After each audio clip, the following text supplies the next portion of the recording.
When my grandfather was only in his teens, he worked as a temporary laborer in the Chen family, mainly tending their horses. Because of that job, he came to know Li Jinshan, who lived in the stable. As time passed, the two formed a deep cross-generational friendship. Li Jinshan eventually revealed his past to my grandfather. Grandfather sympathized with him greatly and often brought him good food from home. Their bond grew closer and closer. Li Jinshan then took my grandfather as his disciple, gave him the name Li Tiancheng, and passed all of his skills on to him. From my grandfather, Li Jinshan also learned that Chen Tinghai was no good man at all. He bullied men and women alike, valued human life as lightly as grass, and committed every evil imaginable. He was a notorious tyrant in the region. That knowledge made Li Jinshan regret, even more, that he had once chosen a fengshui treasured site for such a wicked person. No wonder retribution had come upon him so quickly. More than 20 years had passed. Chen Tinghai's 7 sons had either become officers in the nationalist army or married into wealthy families. The Chen clan's power had only grown. Chen Tinghai had become even more arrogant, effectively the local despot of Qinzhou City. Grandfather had tended the Chen family's horses for years without receiving even a penny. When he went to demand his wages, he was beaten. Frustrated and resentful, he told all this to Li Jinshan. As he spoke, he also recounted many of Chen Tinghai's cruelties and crimes against the common people.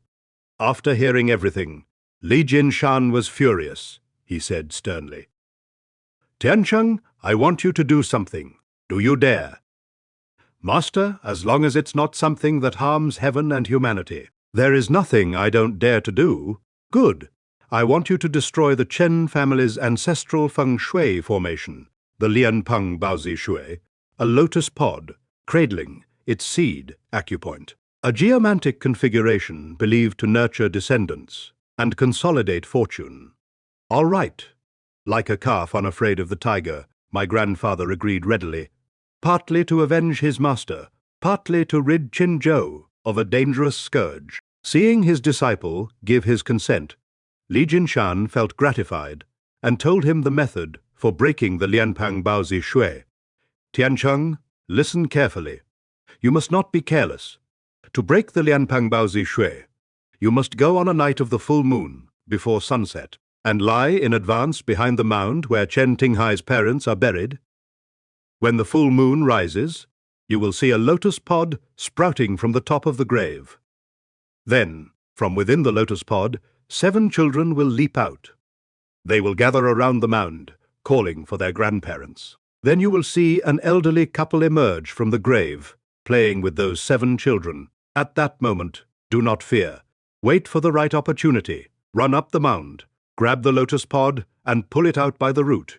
Then turn and run. Remember, do not look back." Grandfather listened with curiosity and doubt. "Master, what will happen if I look back?" "You will be frightened to death." Although my grandfather had studied Kimen Feng Shui secret arts, Kimen referring to esoteric divination and geomantic techniques, he had never had real-world experience. Hearing his master speak of such supernatural things, he found it difficult to fully believe. Even though blind, Li Jinshan knew exactly what his disciple was thinking. Grinning, he said, "Tiancheng, tonight is the full moon. Go, and you will know whether your master speaks truth or lies." "All right." Grandfather went to the spot Li Jinshan described and lay behind the Chen family, grave mound. His courage was astonishing. He even fell asleep there. At some unknown hour, a gust of chill wind blew and woke him. He looked up. The full moon hung high in the sky. Yet nothing unusual appeared. No lotus pod, no children.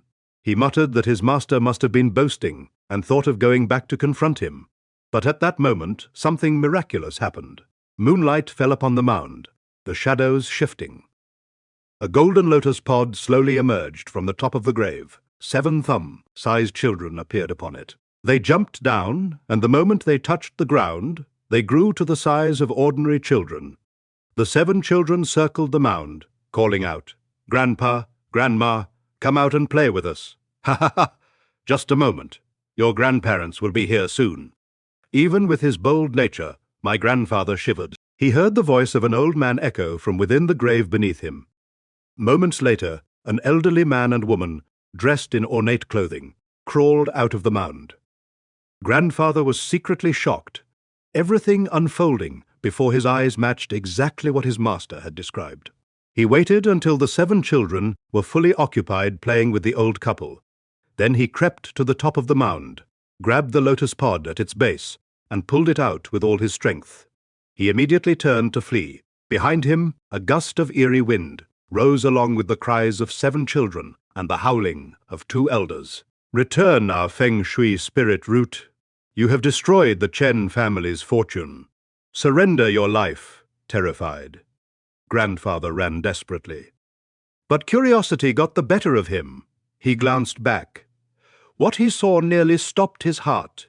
The 2 elders and 7 children, faces twisted and monstrous, floated after him in midair. His face turned ashen with terror.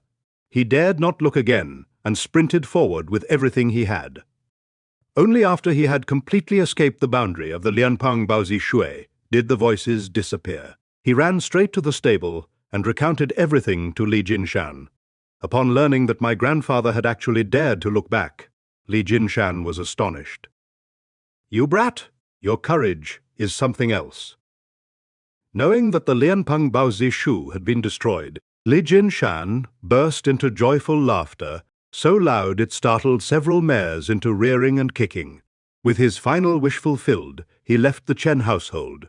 That very night, carried on my grandfather's back, less than half a month after the Lotus, pod formation was broken. Calamity befell the entire Chen clan.